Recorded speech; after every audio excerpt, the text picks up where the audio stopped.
For the Season 3 Duelist changes, starting off, because Human Torch is now the anchor of a team-up, he's getting a reduction in the damage output of his abilities to make up for the fact that he's now going to have a boost of overall damage. I think this is a net pretty neutral, a very slight nerf to the damage output of his ultimate, I think, but other than that, there is not a significant change here to Human Torch. For Iron Man, his poke damage of the first 2 blasts of his repulsor is getting weakened, and he's getting a massive increase to his ultimate energy requirement.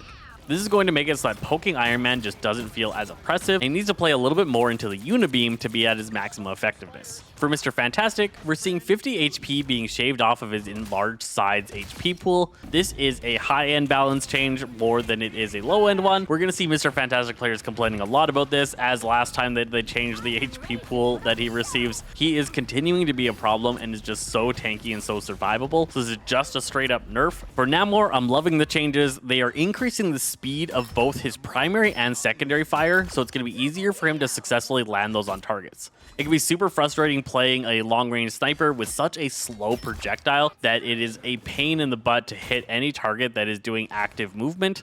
They're also buffing the damage output of his basic attack, which makes him more effective when he isn't able to have his squids out on the field, or when he's attacking from a very far range away that his squids aren't able to take effect. For the Scarlet Witch, her ultimate is getting a buff, making it so she moves a little bit faster when she's using it, so she can keep up to targets better, or is able to get around shields a little bit more reliably to get that damage off. They're also buffing the damage of it from 750 up to 850 to make sure that it can kill those highest HP targets when they can't have any kind of bonus health applied to them.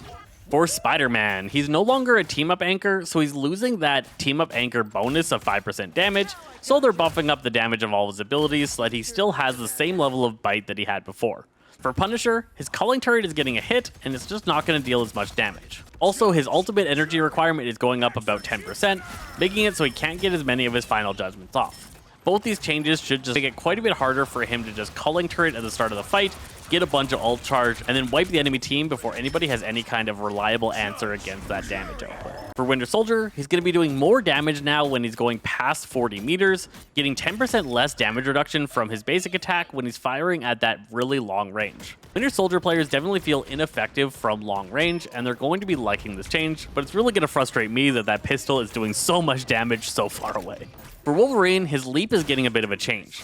It's getting an increased cooldown, so he can't use it nearly as often, but it's also having a 1-second increase to how much time he spends with his extra enhanced swiping, making it so that he does a little bit more damage per leap.